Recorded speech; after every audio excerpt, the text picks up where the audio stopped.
Muy buenas noches, sean todas y todos bienvenidos a este que es el último programa del año 2025. Hoy cerramos estas ediciones de los criterios del Poder Judicial, un espacio de la revista Tiempo de Derechos que dirige el doctor Rafael Estrada Michel, de la Fundación Aguirre Azuela Chávez Jauregui, a cargo del maestro César Alejandro Ruiz Jiménez.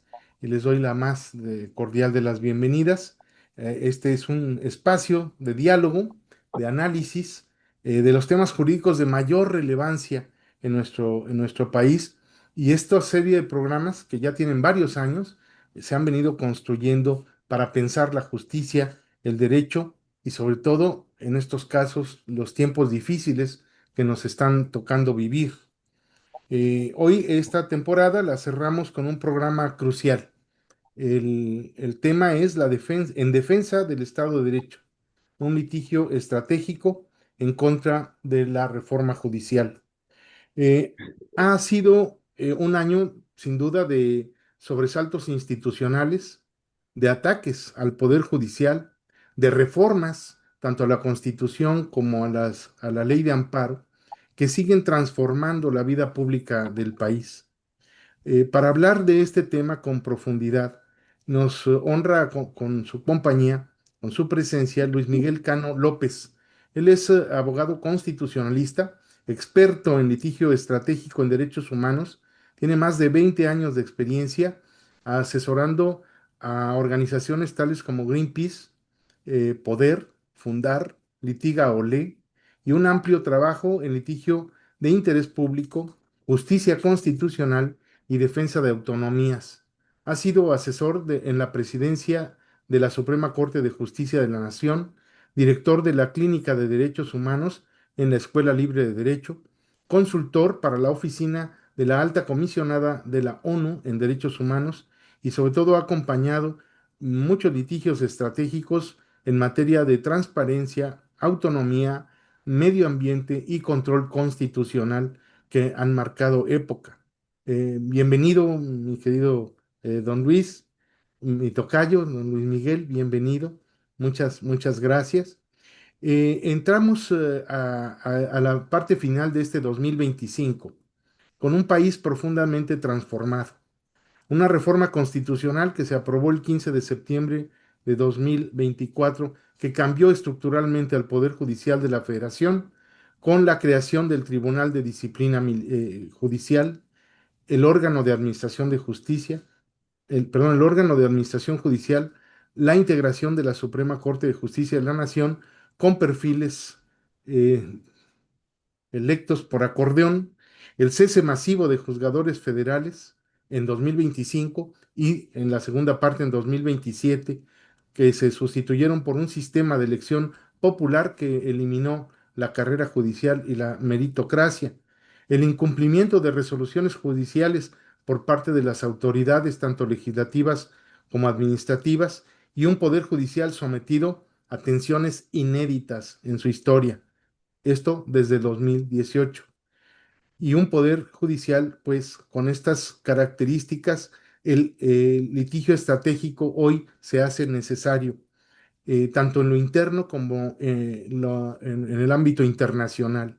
Y se ha convertido este litigio estratégico en uno de los últimos diques de contención de esta que se puede denominar, lamentablemente, regresión democrática. Y con este marco detonamos la conversación con nuestro muy brillante invitado. Muchísimas gracias por estar aquí, don Luis Miguel. Yo le preguntaría, ¿qué se rompió realmente en México con la reforma judicial del 15 de septiembre de 2024? ¿Fue un punto de no retorno en el Estado de Derecho o qué debemos esperar de lo que ya sucedió, tanto con la reforma constitucional como con la reforma a la ley de amparo? Bienvenido. Muchas gracias. Antes que todo, agradezco la atención de quienes nos sigan en las redes, en los medios en que ustedes difunden esta conversación. Le agradezco a usted, don Luis, mi anfitrión, y a sus colegas por la invitación. la oportunidad de platicar con ustedes y dejar constancia de lo que se persigue con esta defensa, con esta causa, es para mí fundamental. Y bueno, habrá que decirlo como es. La reforma judicial es un punto muy importante dentro de algo mucho más grande que es el deterioro del Estado de Derecho. Siglos le tomó a la sociedad tratar de armarse con un Estado de Derecho en donde la división de poderes, el respeto a los derechos humanos fuera norma y pudiera infundir ejemplo para que la sociedad actuara de conformidad con esas normas que se habían dado para respetar los derechos de todas las personas.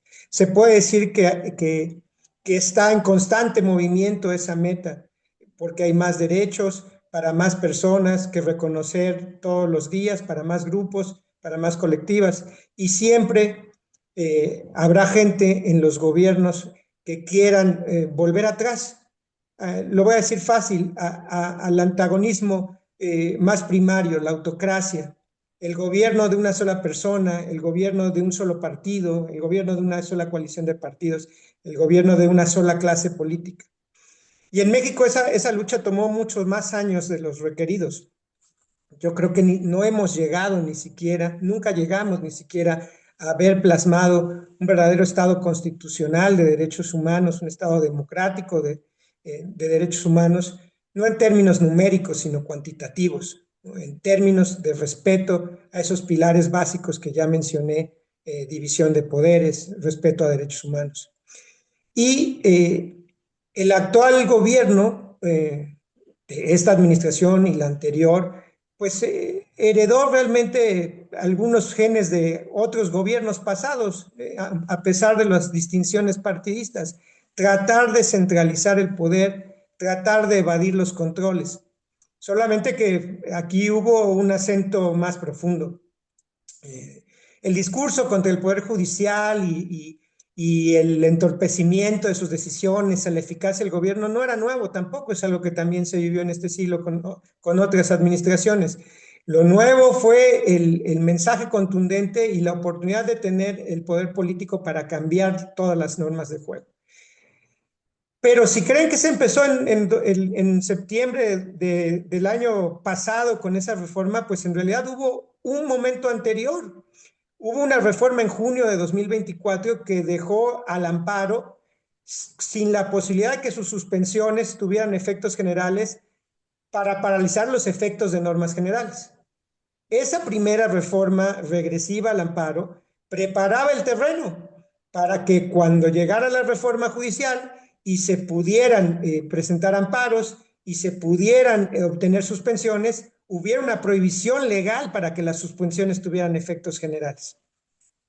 Y claro, quienes estamos al tanto de estas cosas, de los avances jurisprudenciales en torno al respeto a la Constitución, sabíamos perfectamente que era posible cuestionar una reforma constitucional. Precedentes van y vienen y demás, pero para todo el mundo teníamos claro que había un precedente en la Suprema Corte de Justicia, el amparo en revisión 186-2008, si mal no recuerdo, en donde el Pleno determinó que las reformas constitucionales finalmente provenían de autoridades normales que se reunían para reformar la Constitución a través de un procedimiento también establecido en la propia Constitución y que por supuesto se podía controlar. Y cuando vino la reforma judicial, se presentaron los amparos, hubo juzgados de distrito que los admitieron y se atrevieron a dictar suspensiones, pues ya había una prohibición para dictar esas suspensiones con efectos generales. Pero ahí empezó una trama más para destruir el Estado de Derecho a través de la restricción de los mecanismos de control, que fue la reforma de inimpugnabilidad. Esta reforma del 31 de octubre, donde el propio régimen dice, pues ya que cuestionaron mi reforma judicial, ahora paso una reforma para prohibir que cuestionen mis reformas constitucionales. Cualquiera persona fuera del derecho lo entiende bien. Es como si cambiaran las reglas de cualquier juego a la mitad del juego simplemente porque quien ostenta el poder tiene las de perder y sabe que está actuando contrario a las reglas de ese juego.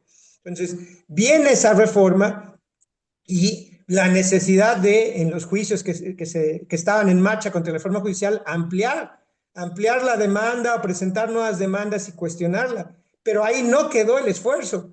El esfuerzo del régimen fue todavía peor. Cuando los amparos marchaban, empezaban a caminar, había las suspensiones y podían generar pues cierta opinión pública que quisiera entender sobre este tema y participar de esta lucha, pues vinieron otros acomodos.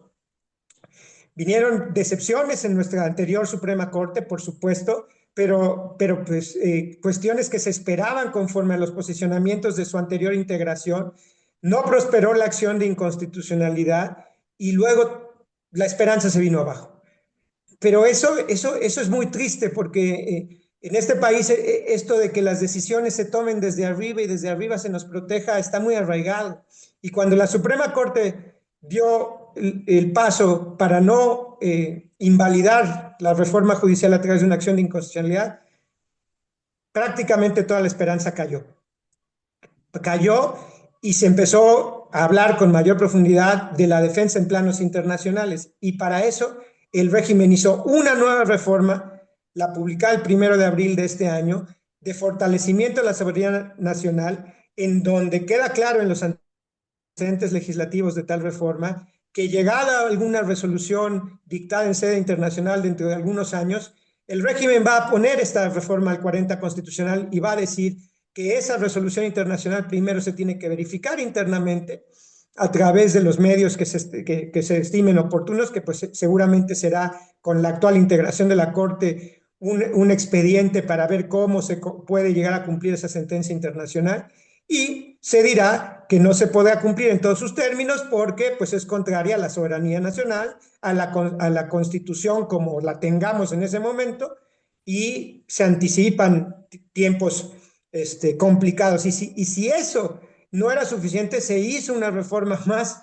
a la ley de amparo para plasmar lo que ya decía la reforma judicial, prohibir sentencias con efectos generales, volver al tema que va en contra del principio de igualdad, donde solo las personas con mayores recursos pueden presentar amparos, sortear todos los obstáculos procedimentales, obtener sentencias favorables que solo les pueden beneficiar a esas únicas personas y no a todo el grupo, aunque los intereses sean colectivos, como por ejemplo pues el acceso a la justicia, el Estado de Derecho, la defensa de la democracia, que es lo que está en juego. Y no Ciertamente, con eso vino la última reforma de octubre de este año, donde complican, entre otras cosas, el interés legítimo y con reglas que no dan certeza jurídica, cualquier juzgado después puede decir que no se tiene ni siquiera interés legítimo para cuestionar. Eso fue nada más los cambios en el marco normativo. Por eso me atrevo a decir que se está destruyendo el Estado constitucional de derecho. y todo conforme a un plan perfectamente ideado para lograr eliminar cualquier obstáculo que impida esta concentración de poder. Bien lo comentabas, efectivamente tenemos una historia constitucional en donde el Poder Judicial no había sido contrapeso, no había sido evidentemente una fuerza que se opusiera al ejercicio del poder. Pero con la reforma primero de 1995 y luego la reforma de 1988, y luego la reforma de 2011, evidentemente se fortaleció la independencia del Poder Judicial, se le asignaron facultades de Tribunal Constitucional y el Poder Judicial sí tomó en serio la idea de que se trataba de un poder judicial autónomo, independiente. Y luego en el 2011 se fortalece con los conceptos de la protección de los derechos fundamentales. Se cambia el artículo primero. Y este artículo primero es el vértice de todo el sistema normativo y eso todos lo entendimos. Y los jueces del Poder Judicial de la Federación, a través del amparo, nos convertimos en una especie, entre comillas, de ombudsman judiciales, porque andábamos con la obligación de proteger los derechos fundamentales. Y evidentemente el poder se blinda tanto al interior, como ahorita lo que mencionas, como para el exterior. ¿Qué va a pasar con las resoluciones que seguramente serán condenatorias por parte de los organismos internacionales, particularmente la Corte Interamericana de Derechos Humanos? Y van a decir, no, con este tipo de corte que tenemos ahora, sometida a criterios políticos, aunque ayer el señor presidente de la Suprema Corte dijo que no iba a estar sometida a temas políticos, pero sabemos que es un discurso. En la realidad estamos viendo otra cosa. Entonces, todo el cambio normativo y el cambio derivado de cambios políticos, estamos yéndonos para este lamentable derrumbe del Estado de Derecho y que respecto del cual no todas las personas se están dando cuenta de ello. Es como decían, la humedad, esto se está permeando como la humedad, está poco a poquito, pero sí destruyendo esta estructura básica del edificio del Estado de Derecho, que teníamos 30 años simplemente, con muy poquito tiempo, teníamos como, con todas las herramientas necesarias para construir este Estado de Derecho. Y bueno, ¿qué pasa con la reforma? Esta reforma al Poder Judicial sustituye, creo que ya la respuesta es clara, la reforma al Poder Judicial realmente se está sustituyendo no por un órgano jurisdiccional o una corte constitucional, sino como un aparato también de control político. Es decir, pareciera ser que ante la pérdida de autonomía e independencia del Poder Judicial, se está convirtiendo en una secretaría más, ¿no? Una secretaría de justicia, que estaría al servicio de los intereses y hasta las órdenes de quien ejerce el poder, ¿no? Pero esta arquitectura, ¿qué pierde la ciudadanía sin darse cuenta de esto? Muy bien. Vuelvo al objetivo para que se vaya teniendo claro. No se puede tener un litigio estratégico si no se entiende qué problema es el que se va a enfrentar. Y el problema no solo es la reforma judicial, que es una muy grave consecuencia, sino este movimiento por volver a la autocracia, al gobierno de un solo grupo político cuya voluntad es ley suprema. Ese es el problema, ¿no? Ese es el problema que estamos enfrentando a través de esta causa de la defensa con este litigio estratégico.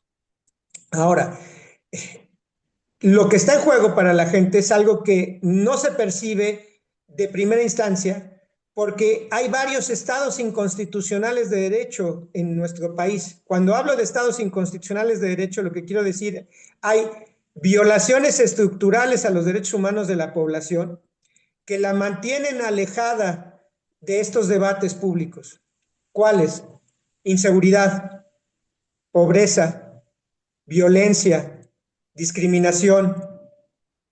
Todas esas violencias, todas esas violaciones de derechos humanos mantienen a la gran parte de la población al día, luchando por sobrevivir, por llevar sustento a su familia, por no ser presa de la delincuencia, no ser presa de las drogas. Y si a eso le sumas los distractores que desde los medios se envían, pues la gente no tiene tiempo y parece que no le interesa.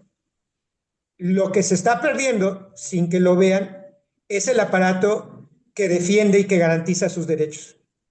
Y a lo que se les está acostumbrando, que es algo que no habíamos terminado de desterrar, es a las dádivas políticas. Claro, con nombre de derecho, que algún día podremos exigirlos como tales, pero en conciencia la gente piensa que hay dádivas políticas, no ven derechos y por lo tanto tampoco les importa mucho que quien garantice sus derechos esté o no alineado con la clase política. Mientras reciban las dádivas, pues solo caso a caso pueden enfrentar el terrible escenario de prescindir de un poder judicial o de poderes judiciales, porque pues, hay que recordar que esto afectó a todos los poderes judiciales del país, realmente independientes, que en los estados pues se veía menos que a nivel federal.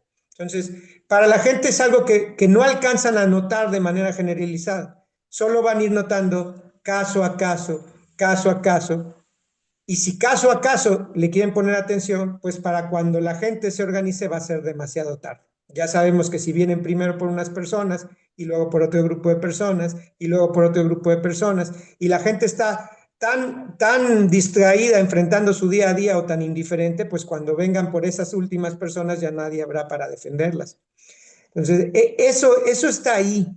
Y entonces eso nos permite también entender cuál es la meta de esta causa. La meta de esta causa es dejar constancia, dar un ejemplo, que en 5, que en 10, que en 15 o en 20 años no se haya normalizado esta situación.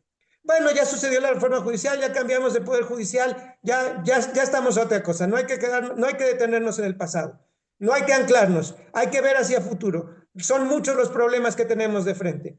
Y entonces en 10 años las generaciones que salgan de las aulas, por ejemplo, de nuestra profesión del derecho, pues verán cuál es el orden jurídico vigente y no les importará más.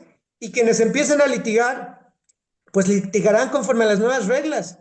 Y quienes se hayan ajustado y que se hayan acomodado a los designios del poder, pues y se hayan sabido mover, pues estarán ahí prosperando, no litigando con argumentos jurídicos, sino con favores políticos. Entonces, eso que está ahí es lo que se está enfrentando. Se congeló la imagen. Estaba hablando Luis Miguel Cano de una cuestión tan importante como es el hecho de acostumbrarnos a vivir en un estado ya no de derecho, un estado roto. Decía la hija de María Corina Machado al recibir el Nobel, cuando vimos la fragilidad de nuestras instituciones, ya era demasiado tarde. Y es lo que nos está aquí recordando Luis Miguel. Se cortó un momentito, se congeló la imagen un momento, por eso retomé la palabra, pero justamente haciéndome eco digamos, adaptación, ¿no? De las nuevas generaciones a un Estado que ya no será de derecho.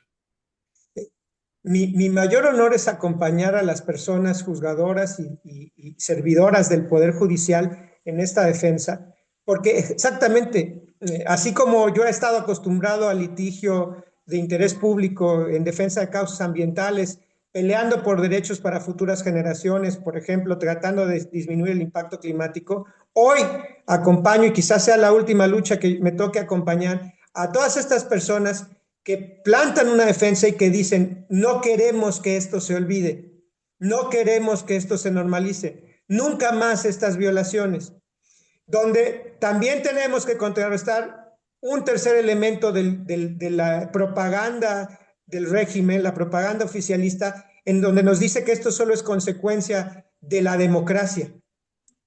Muy pobre sería la democracia si solo fuera un tema de números. Todo mundo sabemos, si nos ponemos a reflexionar, que porque una mayoría decida despojarme de mis derechos, no quiere decir que eso sea correcto. Claro, a todo mundo nos gusta estar dentro de esa mayoría, acomodarnos, ajustarnos o hasta guiarla y pasar por encima del resto de gente, explotarla para nuestro beneficio. Para eso no hay queja. Pero habemos quienes dedicamos nuestra vida a decir, eso no es democracia. Y cuando yo digo eso, no es nada más una opinión, hay instrumentos internacionales que así lo establecen. La Carta Democrática Interamericana es muy clara sobre los componentes de la democracia. De nuevo, división de poderes, control, control sobre los actos de gobierno, respeto a los derechos humanos. Cuando una autoridad, solo por el hecho de que en las urnas se ve favorecida por la mayoría, cree que la voluntad de su grupo político es la norma suprema, se aleja de la democracia. Y eso es un tercer componente de este litigio estratégico. Se tiene que hacer ver que las reformas que se dieron en este país no aumentaron la calidad democrática, sino que la disminuyeron alarmantemente, alarmantemente. Y por eso, de nuevo, agradecer a las personas que me permiten defenderlas, acompañarlas en esta causa, porque están pensando más allá de sus casos individuales. Los casos individuales trascendentales son importantísimos. La violación al derecho a permanecer en el cargo público bajo garantía de inamovilidad, como garantía de independencia judicial, que es la garantía de nuestros derechos humanos, pues claro que está ahí. Y claro que algún día cualquier instancia internacional, si se comporta conforme a los precedentes que hasta hoy se tienen, va a determinar que hay una violación a un derecho, a ese derecho de permanencia en el cargo público, al que se llegó con igualdad de oportunidades dentro de lo que cabe. Claro, en el Poder Judicial siempre escuchamos muchas historias de superación extraordinarias, donde más allá de los obstáculos sociales, económicos que este país nos pone por delante, la gente prosperó y no solo prosperó porque tú nació en cuna dorada. Y eso está ahí y se va a ver, pero estas personas no solo están pensando en sus derechos individuales, no solo están pensando en reparaciones que algún día van a llegar y en cuánto dinero va a tocarles a su cuenta, están pensando en dar la batalla para un ejemplo, para decir, México cambió su marco legal, su marco constitucional, su marco legal, para disminuir el nivel democrático del país, para disminuir los controles sobre el gobierno, para disminuir los mecanismos de garantía para la protección de los derechos humanos. Esa es la causa. Solo entendiéndola así, pues el litigio estratégico que está armado y que está ahí, pues puede tener alguna posibilidad de contribuir a dejar ese ejemplo para que no se normalice esta situación. Y ciertamente no se trata de pugnar por los derechos individuales de los juzgadores, que ya esa es una buena causa, sino también y de manera principal el restituir el Estado de Derecho, el buscar el restablecimiento de la República, el buscar nuevamente que vuelvan a privar el régimen donde los derechos de las personas estén garantizados. Es increíble esta regresión en la que nos hemos metido en México. No es posible que estemos celebrando, porque mucha gente lo celebra, este decaimiento de la democracia. Por ejemplo, esto de haber metido a esquemas democráticos a los jueces, a los juzgadores, para elegirlos por voto popular, eh, donde no es un tema de democracia directa, que tenían legitimación democrática indirecta, sí, pero no en forma directa, porque se requieren otros mecanismos. ¿Qué opina al respecto Luis Miguel Cano López? No es el tema en sí de la elección, no es el tema en sí de la elección, sino la fórmula que utilizó el régimen. Tal vez hubiera sido distinto, tal vez se hubiera discutido más si se hubiera dicho, cada que una persona juzgadora bajo garantía de inamovilidad culmine por llegar a la edad de forzosa de retiro su puesto, ese lugar va a sujetarse a elecciones de las personas de la circunscripción, del circuito, eh, plenamente garantizado que no va a haber intervención del poder político. Si así hubiera sido, pues quizá lo seguiríamos discutiendo. Si se hubiera dicho, se cambia nada más la integración de la Corte con una nueva integración en donde se asegura que el poder político no se inmiscuye, pues quizá seguiríamos discutiéndolo. Pero el tema no fue la elección. La elección es solo una palabra de la propaganda del régimen. Cuando dices elección, cuando dices que decida el pueblo, pues quieres que la gente distraída diga, ah, pues sí, claro, pues ahora decido yo. Y no hay verdadera decisión. No hay verdadera decisión, lo vimos. ¿Quiénes quedaron en los puestos? Mayoritariamente, claro, habrá alguna otra excepción, mayoritariamente las personas plasmadas en un acordeón. Y claro, tenemos una sala electoral que se apegó a la visión oficialista que dijo, bueno, pues aquí no está probado que eso haya impactado. O sea, que hayan quedado todas las personas que están en los acordeones no prueba que haya una manipulación en la elección, no sabemos quién los distribuyó, no sabemos, son solamente informativos. La gente se organizó por sí sola, así como se organizan para ir a los mítines del gobierno por sí solitas, para ir a votar masivamente solo por esas candidaturas. Vivimos en una ficción, ¿no? En una manipulación constante de la propaganda oficialista. Y entonces eso hay que despejarlo, hay que despejarlo. No fue una elección. Si tenemos que decir elección, tenemos que usar entre comillas. Simplemente fue una designación. ¿Por qué? Porque el mecanismo que se creó buscaba ese objetivo. No es menor que de las posibles postulaciones, 2/3 de ellas las tuvieran los poderes políticos que son los que tienen que controlar el Poder Judicial. No es menor que el Poder Judicial no hiciera sus postulaciones por respeto al Estado de Derecho. ¿Cuál elección? No hubo elección. El poder político postuló a quien quiso, no importando si cumplían o no los requisitos, y se eligió, entre comillas, a quienes se designó en acordeones previamente distribuidos. Y esto hay que nombrarlo, y esto hay que mencionarlo, y esto hay que incluirlo, por supuesto, porque viene una cuarta parte de la que también es importante hablar. Ya tenemos, de nueva cuenta, claro cuál es el objetivo del litigio estratégico: defender el Estado de Derecho contra esta, como lo llama parte de la academia ahora, de constitucionalización de nuestro orden jurídico, el derrumbe del Estado constitucional de Derecho.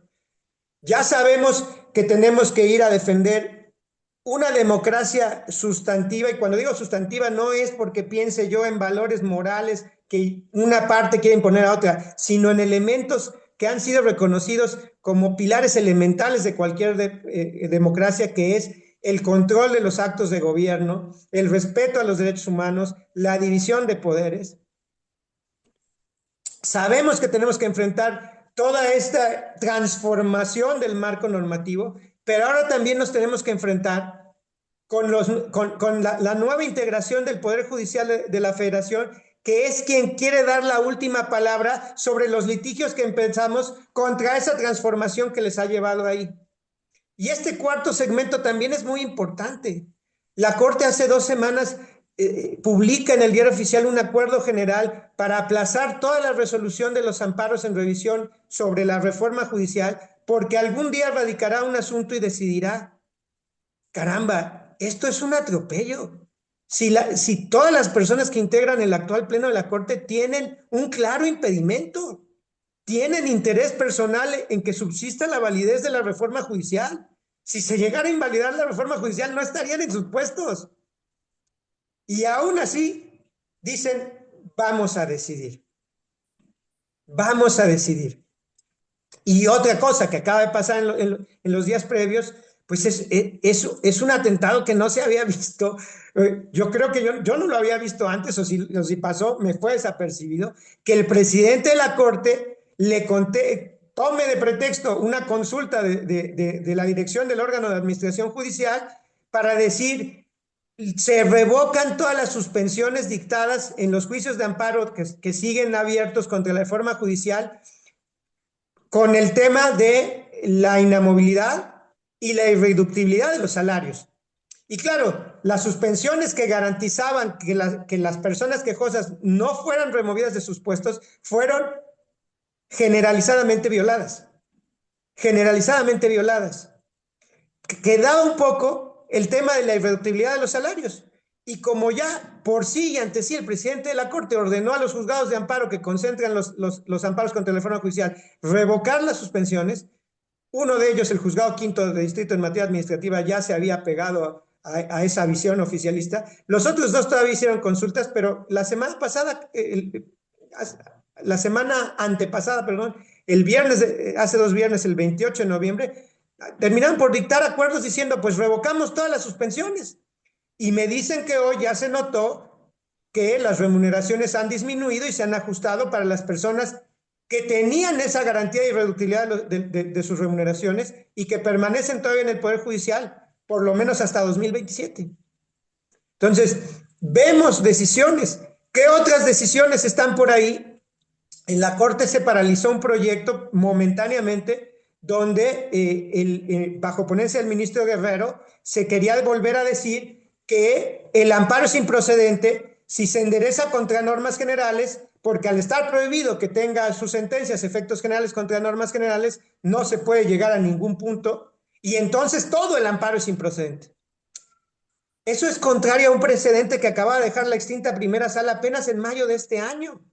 En mayo de este año había dicho, nunca jamás será improcedencia el tema de que se prohíban los efectos generales de los amparos donde se declare la invalidez de normas generales. Ya será un tema de efectividad y de ver cómo se puede por lo menos proteger a la parte quejosa o por ser un interés colectivo ampliarlo a una colectividad difusa, porque es colectiva la vertiente del derecho que se amparó. Entonces, lo que estamos viendo es que ese transformado Poder Judicial está tomando las decisiones por varios caminos para dar criterios regresivos y cerrar aún más las posibilidades. Entonces, estábamos jugando a intentar construir Estado de Derecho, estábamos jugando a intentar crear democracia, estábamos construyendo independencia, estábamos viviendo de esa independencia judicial una garantía de los derechos humanos y viene un régimen que dice, aquí volvemos a la autocracia, aquí mando yo y los míos y las mías, y cambian a la mitad del juego las reglas y cambian a la mitad del segundo tiempo del juego al arbitraje, al cuerpo arbitral, ya lo cambiaron. Y el cuerpo arbitral está guiado por las nuevas normas que se dio el régimen y tomando la iniciativa para incluso con los poquitos mecanismos de garantía que tenemos, con los poquitos precedentes que teníamos, con los cuales era claro que se tenía la razón, destruirlos. Destruirlos. También por ahí está una contradicción de tesis en el Pleno, en el que se va a decir si se pueden o no suspender los efectos de la reforma de inimpugnabilidad, como de hecho se obtuvieron suspensiones en los amparos contra esa reforma. ¿Y qué va a decir este nuevo Pleno? Pues va a decir que no se pueden suspender los efectos de las reformas constitucionales, porque ni siquiera se pueden impugnar. Y van a acabar diciendo que todo es electoral, y aquí es donde vuelvo a esta decisión del presidente de la Corte. Cuando un presidente de un órgano colegiado puede por sí solo, ante sí mismo, aclarar los sentidos de la resolución que se tomó por un cuerpo. Y no solo cambiarlos, sino alterarlos. No solo interpretarlos, sino alterarlos. La Suprema Corte de Justicia, en su anterior composición, fue muy clara al resolver el expediente de la solicitud de ejercicio de la facultad prevista en la fracción 17 del artículo 11 de la anterior ley orgánica del Poder Judicial de la Federación. No toda la reforma judicial es de materia electoral. No tiene que ver con la materia electoral las regresiones al juicio de amparo, la reforma al 107. No tiene que ver con materia electoral la prohibición de fideicomisos para Poder Judicial. No tiene que ver con materia electoral el tema de garantizar la inamovilidad judicial. No tiene que ver con materia electoral el tema de la irreductibilidad de las remuneraciones. Lo dijo el anterior pleno, pero como no le gusta al nuevo Poder Judicial transformado, entonces una sola persona concentra, sin tener competencia, atribución, facultad alguna, la posibilidad de decidir. Eso es autocracia. Una sola persona decide por encima del Estado de Derecho. Y eso ya lo vivimos también. ¿Y por qué es importante esto para efectos del litigio estratégico de interés público que se plantea y que llegará a una instancia internacional? Porque sería muy fácil simplemente decir al final, pues nos negaron el amparo, hay violación al artículo convencional que establece el derecho a protección judicial efectiva. Paradójicamente, se denunciará al Estado mexicano porque una de las violaciones provendrá del propio Poder Judicial de la Federación. Entonces, Cuando se lleva a instancias internacionales, exintegrantes del Poder Judicial de la Federación denunciarán al Estado mexicano por la violación a sus derechos que cometió el nuevo Poder Judicial de la Federación. Eso es una toma muy pequeña del gran panorama que tenemos que llevar. No fue solo eso, cambiaron todas las reglas, cambiaron al cuerpo arbitral, cambiaron las decisiones sin tener facultad siquiera para ello, y solo así vendrán decisiones que no amparen, ¿no? Ya podemos prever que al menos el juzgado que ya se apegó a la línea oficialista, pues algún día puede decir de estos mismos resoluciones que ya después de un año y medio de llevar los amparos, bueno, de un año de llevar los amparos, pues se dio cuenta que siempre hay que sobreseerlos porque eran materia electoral, porque toda la reforma judicial es materia electoral. Con una paradoja adicional, uno de los precedentes que se usan para decir que toda la reforma es materia electoral es la acción de inconstitucionalidad 164-2024 y sus acumuladas. Esa famosa del 5 de noviembre donde no se reunieron los votos. Y dice, ahí se dice claramente que toda la reforma judicial es materia electoral. No. Para efectos de la procedencia de la acción de inconstitucionalidad, se hace una interpretación que abre los alcances de la acción. Hay que recordar, la acción de inconstitucionalidad, esas acciones de inconstitucionalidad que presentaban partidos fueron contra una reforma constitucional. En el 105 constitucional, como estaba en ese momento, no decía expresamente que la acción de inconstitucionalidad procede contra reformas constitucionales. Se hizo una interpretación y se dijo, para efectos de procedencia de las acciones de inconstitucionalidad, la reforma constitucional debe tomarse como una ley electoral federal. O sea, la interpretación que se dio fue para favorecer la procedencia del mecanismo de garantía. Bajo ese precedente, lo mismo tendrían que hacer los juzgados y los tribunales y la Corte. Decir, el amparo es procedente contra las reformas constitucionales, aunque no esté expresamente previsto ahí el 103, porque además la regla es la procedencia, no la improcedencia, porque una reforma constitucional para efectos de cuestionamiento a través del amparo es simplemente una norma general. Pero ni a eso vamos a llegar, porque por todo transformación bien planeada para dejarnos sin mecanismos de garantía, para normalizar el camino a la autocracia. Y a este terrible escenario también se le agrega otro ingrediente que son las facultades del Tribunal de Disciplina Judicial, porque los jueces difícilmente podrían contravenir una determinación, por más eh, ilegal que sea, del presidente de la Corte por estos vicios que ya señalaste, pero de cualquier manera no lo harían, como no lo están haciendo en otras materias, como particularmente el tema de la prisión preventiva oficiosa, pese a que tenemos no una, sino dos condenas internacionales sobre ese tema. Y no obstante, ya teniendo esas condenas, se reforma el artículo 19, se amplía el catálogo y luego se remata ahora con la reforma, la última reforma a la ley de amparo, para ahí establecer que no es posible conceder la suspensión tratándose de delitos de prisión preventiva oficiosa. Qué bueno que tomas esa cuestión, Tocayo, porque también tuvo una importancia táctica esas reformas. Esas reformas, las dos, porque hay que recordar que dos veces, ¿no? A finales del año pasado y de nuevo el 1 de abril, reformaron el 19 constitucional y lo que está diciendo el régimen es, aunque yo tenga una sentencia de la Corte Interamericana que condena a este país por el tema de la prisión preventiva oficiosa y que dice que incluso hay que ajustar las normas constitucionales y que impone el deber al Poder Judicial de hacer un control de convencionalidad, incluso sobre normas constitucionales, para que la prisión preventiva oficiosa no violente derechos humanos, el régimen dice, pues yo modifico 2 veces la Constitución para recalcar que la prisión preventiva oficiosa sí va. ¿Qué es lo que está diciendo? Pues lo que está diciendo es, aquí ninguna sentencia internacional va a venir a decirme qué es lo que puedo o no hacer.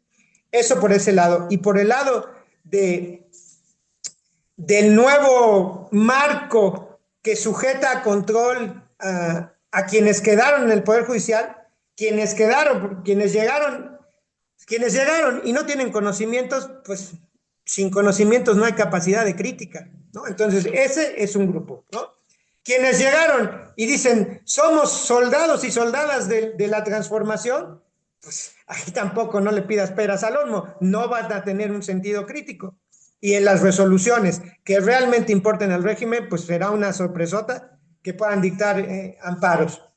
Pero quienes se quedaron, quienes llegaron por carrera judicial y dijeron, bueno, pues ni modo, están las cosas como están, tengo que seguir proveyendo a mi familia, que es muy respetable, tengo que tratar de salvar mi proyecto de vida, que es muy respetable, participo, participo como sea, pues participo y quedo. Esas personas que quedaron ahí o las que todavía están hasta 2027, ¿qué posibilidades tienen de vivir y ejercer su función sin temor a represalias? Ya hemos visto voces críticas, niegan hasta licencias médicas más elementales. A otras las cambian sin motivo y sin razón. Ojo, ahí también un paréntesis. Ni siquiera es clara ya la atribución para que desde el órgano de administración judicial se pueda readscribir a las personas titulares del Poder Judicial. Eso no es claro ahora. ¿Y qué pasa? Que el régimen simple dice, es mi voluntad y lo hago. Oiga, pero usted tiene la atribución de readscribir titulares. ¿De veras? Pues que no los elegíamos ya. ¿No se supone que votamos por las personas que están aquí? O sea, ni siquiera han respetado sus propias reglas, que es lo que me lleva al quinto elemento de esto. No respetan ni sus propias reglas.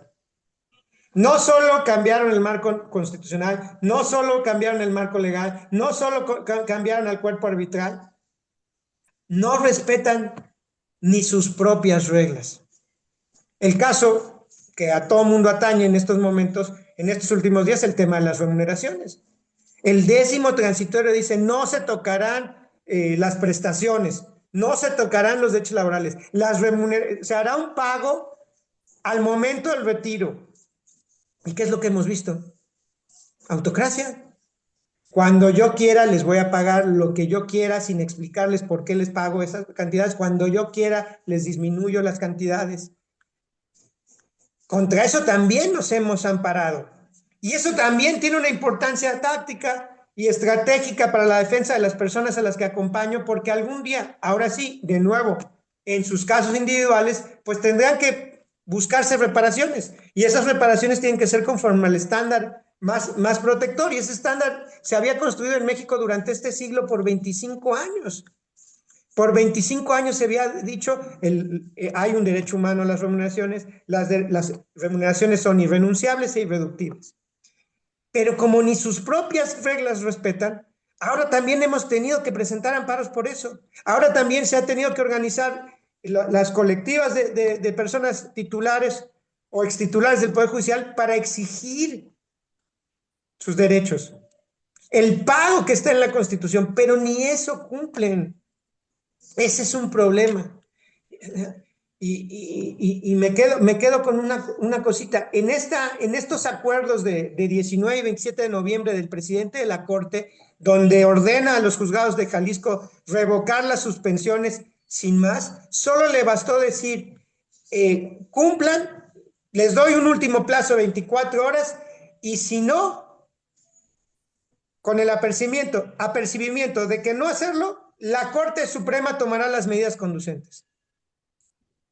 ¿Cuáles son las medidas conducentes de la Corte Suprema? Si los juzgados de tercero y séptimo distrito en materia administrativa del Estado de Jalisco no hubieran revocado. ¿Cuáles? Ni siquiera tenemos que explorarlos, son solo amenazas. De nuevo, un gesto muy propio de una autocracia, pero algo totalmente ajeno al Estado de Derecho.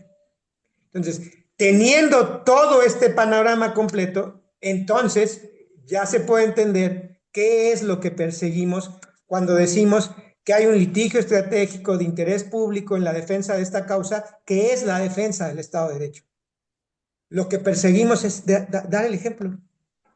Que no quede ahí, que en 5 años la mayoría de las personas que estudian derecho o de la población no digan, esto es lo que hay y hay que seguir así, dependiendo de la voluntad de la clase política. No queremos ese país. Desde luego que no queremos ese país, pero para eso se requiere conciencia. Y parece ser que la conciencia generalizada de nuestro pueblo no está suficientemente avispada para poder enfrentar lo que estamos viviendo. Y efectivamente, los jueces, las juezas, las magistradas y los magistrados hemos levantado la voz, hemos dicho siempre cuáles han sido los riesgos de esta reforma, de esta deriva autoritaria que ya estamos padeciendo de manera tan importante. Siempre lo hemos estado refiriendo, nos levantamos, salimos como antes no lo hacíamos desde el 2018 y hemos estado reiteradamente informando a la ciudadanía de este grave riesgo y hasta llegar a este punto en el que además somos cesados, no nos pagan la indemnización del décimo transitorio y como bien lo dices, lo pagan cuando quieren, a quien quieren, porque faltan 200 y tantas personas juzgadoras federales que no han sido indemnizadas. Se les pagaron a unos cuantos y además de manera incompleta y con los números de ellos, sin respetar lo que ellos, las mismas reglas de ellos, como bien dices. Ellos rompen sus propias reglas. Entonces, hoy por hoy estamos luchando porque cuando menos se respete lo que ellos mismos dijeron, esta indemnización del décimo transitorio. Y como bien lo mencionas, no solamente Pues, no nos pagan, les pagan a unos cuantos lo que ellos quieren, faltan otros tantos a quienes tienen en la angustia de qué va a pasar con sus derechos. Hay marchas, hay manifestaciones, hay plantones afuera del órgano de administración judicial y no se ha logrado lo pretendido. Y ahora también la reductibilidad de estos sueldos, que ya también es un hecho para quienes están en activo y que van a terminar en 2027. Esto es algo muy delicado. antes de pasar a responder las preguntas, me gustaría dar algunas otras ideas. La primera es que con todo este panorama, pues la verdad es que las personas tienen que tener un muy fuerte carácter para poder resistir. O sea, no es de este régimen, por lo menos en los 20 años que yo llevo y tiempo atrás seguramente fue igual. El poder trata de desgastar, trata de comprar conciencias, trata de anular conciencias y cuando no puede trata de desgastar por todos los medios posibles, por todos los medios posibles. Y tenemos que apelar a algo más grande que nuestras propias personas, a una causa superior, en este caso es la defensa del Estado de Derecho, para poder resistir. Pero hay otra cosa que también va a pasar, que es el tema de control de medios. La propaganda gubernamental va a repetir una y otra vez que todo está bien, que todo marcha bien, que todo es feliz y democrático. Y espacios como este son los espacios de resistencia. Hoy estamos en un país que dice que si un banco te congela todos tus recursos en las cuentas, pues te vayas a otra vía ordinaria que va a tardar años, donde el banco va a ser tu igual y va a tener hasta el amparo para defenderse, pero no es autoridad. Bueno, sus actos no son de autoridad para efectos del amparo. Pero tenemos algún juzgado en Puebla, yo no sé, no creo que sea de carrera judicial su titular, a lo mejor es de esta gente improvisada, que dice que los medios de comunicación sí cometen actos de autoridad que pueden revisarse en amparo y hasta dicta suspensiones para que no se publiquen notas sobre que denuncian la posible corrupción en una institución. A ese grado hemos llegado. O sea, cuando la gente dice esto no me atañe, es que hay que decirle para dónde va. Porque efectivamente, si yo estoy preocupado en el día a día, si lo que me importa es ver cómo este día llevo para comer a casa y luego cómo llevo mañana para comer a casa, pues no tengo tiempo para pensar en 2 meses, en 3 meses, en 6 meses, en un año o en 10. Pero eso hay que decirlo. Estos espacios son los adecuados para decirlo. Y perdonarán que yo no use un lenguaje técnico, que no haya reparado en las complejidades de cada caso, pero el mensaje tiene que ser uno que entienda la mayor parte de las personas.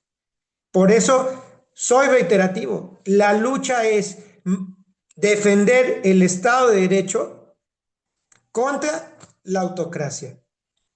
Y de eso se trata. Este programa de los criterios del Poder Judicial ha acogido gran cantidad de temáticas muy relevantes en el ámbito de la disquisición jurídica, pero también ha enarbolado de manera muy importante la resistencia, la reflexión sobre la reforma judicial y qué pasa con la reforma judicial. Hay que ser resistentes. Y yo desde aquí también reconozco a dos compañeros que han sido readscritos de manera injustificada. El solo pecado que han tenido es que han liderado de manera importante estos esquemas de resistencia. Me refiero a Emilia Molina y a Juan José Olvera, que fueron removidos, eh, bueno, readscritos y pues Emilia Molina tuvo que incluso renunciar porque por problemas de salud pidió una licencia y no se la concedieron. Y eso evidentemente es atentatorio contra los derechos, hasta los derechos humanos, los más elementales. Entonces sí, hay que reconocer y a todos estos colectivos, el artículo 41, el décimo transitorio, los jubilados, el seguro de gastos médicos, que son colectivos que se han venido construyendo justamente para exigir derechos y oponer las resistencias que corresponden a esta violación sistematizada que estamos sufriendo, ¿no? Hay un mensaje final que me gustaría transmitir, porque la gente ya está inquieta y dice, ¿por qué no ya acudimos a las instancias internacionales? ¿No? Y claro, mi primer deber ha sido advertirles, ojo, las instancias internacionales donde se acorde a los precedentes son claras las violaciones, cuando puedan llegar a emitir una respuesta, no es necesariamente claro que vaya a ser atendida por el gobierno que entonces tengamos, que si sigue en esta línea, pues tendrá todavía menores niveles de control. Pero si nos hemos quedado aquí a agotar los recursos internos sin ninguna esperanza de que podamos encontrar resoluciones apegadas al Estado constitucional de derecho que teníamos, es porque esto es lo que ha exhibido al régimen. Lo digo así, si nadie hubiera, si nadie se hubiera amparado contra la reforma judicial, no hubieran necesitado aprobar la reforma de inimpugnabilidad de las reformas constitucionales. Si no se hubieran dictado suspensiones, no se hubiera tenido necesidad de autoinventarse una atribución para ordenar revocarlas. Si no se tuviera temor por parte del régimen de que todavía quede algún juzgado en este país que pueda ampararnos, no se estaría cambiando a las integraciones de los tribunales de Jalisco que tienen la última palabra en estos asuntos. Lo que hemos hecho resistiendo es forzar que el régimen se desnude y se exhiba. Eso es importante. Por eso cuando la gente dice, ¿por qué seguir? ¿O por qué esperar? ¿Por qué no ya irnos? Porque la lucha es importante para exhibir lo que pasa. Y si me permiten una frase que para mí siempre es apegada al corazón, podrán negarnos los amparos, pero jamás nos van a quitar nuestros derechos mientras seamos conscientes de ellos y los defendamos. Muchas No, gracias.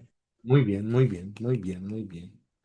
Muchas gracias, Luis Miguel. Quisiera leerte algunas inquietudes de nuestro auditorio, a quien desde luego invito para que siga escribiendo.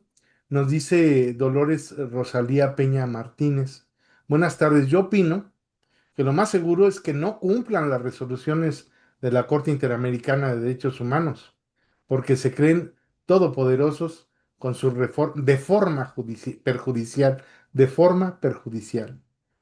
Nos Bueno, dice, ahí la respuesta, de una en una, ahí la respuesta es, eh, No podemos anticipar qué es lo que van a hacer. Lo que sí podemos dar a conocer es lo que ya hicieron. Y lo que ya hicieron es una reforma al artículo 40 constitucional que presentaron como fortalecimiento de la soberanía nacional, que en los antecedentes legislativos de esa reforma con claridad se dice, esta reforma es para que llegado el momento se pueda decidir internamente si una resolución internacional que condene al Estado mexicano es acorde o no a nuestro orden jurídico, a nuestro orden constitucional, que en términos prácticos nos hace prever, anticipar que pues cuando no les guste una resolución internacional simplemente no van a querer cumplirla. Sí, muchas gracias. Marbella Villalobos nos dice, se vive la civilización de la promesa, en donde predomina la autocracia, generando la escisión de la auténtica democracia. ¿Usted considera que serán promesas incumplidas, puesto que no serán cumplidas? Promesas incumplidas, ¿cuáles? ¿No? Tendría que preguntar cuáles. Nuestra constitución tenía promesas incumplidas. Estaban en el capítulo de garantías individuales. Cuando una garantía individual no quería ser cumplida, se le llamaba de distinta forma. Se le llamaba norma programática. Todavía a inicios de la novena época, aparte, algunas personas que integraban la Corte decían que algunos derechos sociales eran normas programáticas. Las normas programáticas no dan lugar a exigencias. Entonces, voy a replantear o reinterpretar la pregunta para decir algo que me parece en línea con lo que hemos estado platicando. Habíamos luchado porque nuestra constitución no fuera simplemente una carta de promesas que pudieran incumplirse, sino de derechos reconocidos, reconocidos por el hecho de ser personas que estamos en este país y habitamos este país, no otorgados por el régimen político en turno, y que podían exigirse en los tribunales porque estábamos construyendo un poder judicial independiente con conciencia, con enfoque de derechos humanos y conciencia de su rol como garantes y defensoras y defensores de derechos humanos. Y lo que está ahora tratando de construir este régimen, que yo digo es una autocracia, claramente puede repercutir en que la constitución vuelva a ser solo vista como un tema de promesas que pueden incumplir cuando se les pegue la gana. Entonces, aunque hoy las dádivas puedan presentarse como derechos que están constitucionalizados, si no controlamos al poder, lo más probable es que llegue el día en que digan, pues está ahí, es una norma programática, pero no hay presupuesto porque lo destiné al ejército, porque tenemos problemas de inseguridad que queremos combatir simplemente con más armas, fuego, con más fuego, pero no los orígenes que provocan ese problema y entonces ya no tengo para cumplirlo, aunque esté en la Constitución. No tardaremos, si vamos por este camino, en tener ese posible escenario. Por eso también estamos luchando, porque nuestra constitución se ha tomado en serio, que no se pueda reformar simplemente por voluntad política.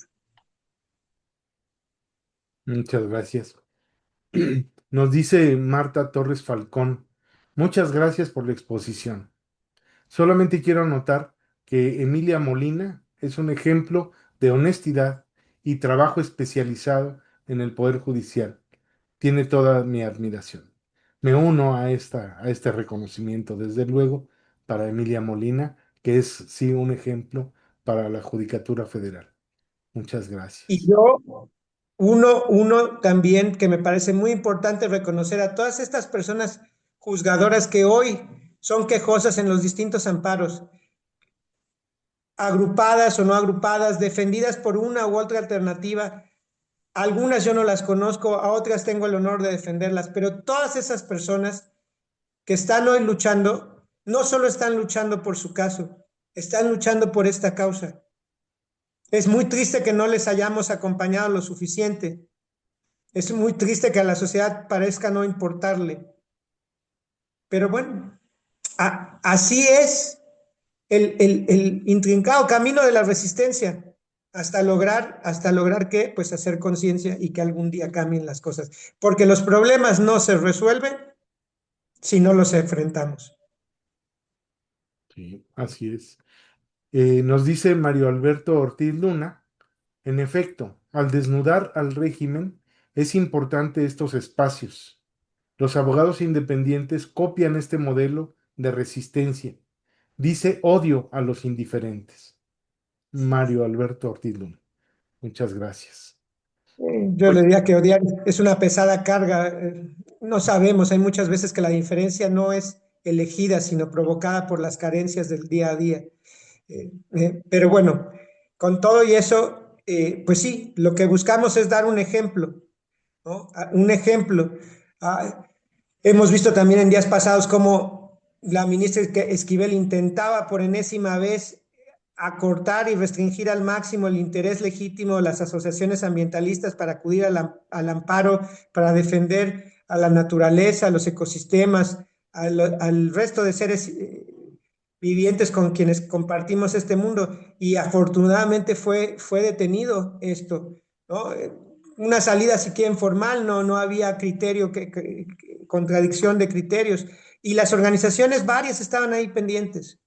Y estaban pendientes porque saben que con esas reglas es con lo que les toca jugar ahora. Cuando digo jugar, no estoy banalizando esto, no quiero que se piense de esa manera. Es muy importante, no estamos jugando, estamos realmente defendiendo las causas más importantes. Pero esas organizaciones o las colectividades que no están organizadas o las personas que se agrupan a lo mejor de dos en dos, son importantes que no pierdan la esperanza y que sigan acudiendo al juicio de amparo como un mecanismo de resistencia, de verdadero ejercicio democrático, porque cuando demandas con argumentos y exiges una respuesta con argumentos, estás viviendo la democracia. El litigio estratégico es una forma de participación democrática. Entonces, eso no tiene que caer. Aunque sea de una en una, aunque sea de caso en caso, así tendremos que resistir hasta que de nuevo podamos restablecer el orden constitucional. muchas gracias, Luis Miguel. La verdad es que ha sido muy interesante estas reflexiones, estos señalamientos, y que se suman a todo lo que hemos estado haciendo en contra de esta reforma judicial desde el ámbito académico, como es el que aquí estamos ejerciendo también. El tiempo es el que nos pone los límites, ya lamentablemente ya estamos fuera del tiempo, pero quisiéramos a nombre de Tiempo de Derechos entregarte este reconocimiento a Luis Miguel Cano López, abogado especialista en litigio constitucional en defensa del Estado de Derecho, un litigio estratégico contra la reforma judicial. Hoy, 11 de diciembre de 2025, te lo otorga la Fundación Aguirre Azuela Chávez Jauregui, Pro Derechos Humanos, el Instituto de Ciencia Jurídica y la revista Tiempo de Derechos. Firman el doctor Rafael Estrada Michel, director general ejecutivo de Tiempo de Derechos, y el maestro César Alejandro Ruiz Jiménez, director ejecutivo de la Fundación. Muchas felicidades, muchas gracias. Y no sé si alguien más quisiera decir algo. Mi querido Rafa, adelante, por favor. Nuestro querido director de la revista, un gran jurista, constitucionalista, historiador y un hombre muy brillante. No como ustedes, mi querido magistrado, pero realmente me ha entusiasmado mucho oír a Luis Miguel, como en la entrevista que le hicimos hace unas semanas también. Bueno, es un muy querido amigo de muchos años y que tenga las cosas tan claras y que se atreva a decirlas, bueno, honra a este programa y por supuesto está a la altura de tu magnífica anfitrionía como siempre, mi queridísimo maestro Luis Vega. Así es que un abrazo muy fuerte para él y qué bueno que las cosas se digan en alta, clara y técnica voz, porque no basta con denunciar, sino saber cómo denunciar, cómo protestar, cómo demandar que haya justicia. Y como él dice, algún día la habrá. ¿Mm? Algún Felicidades y un abrazo muy fuerte. Muchísimas gracias y pues despido con mucho afecto a nuestro invitado de honor, don Luis Miguel Cano López, y también a todos y a todas que nos han seguido en este programa y a quienes nos verán después en las repeticiones ya colgados en las redes sociales, particularmente en YouTube. Y aprovecho para desearles unas extraordinarias fiestas decembrinas y que el próximo año nos traiga un poco más de democracia, de legalidad y de igualdad y de libertad. Muchísimas gracias. Un abrazo para todos. Susana, Antonio, muchísimas gracias por todo su apoyo.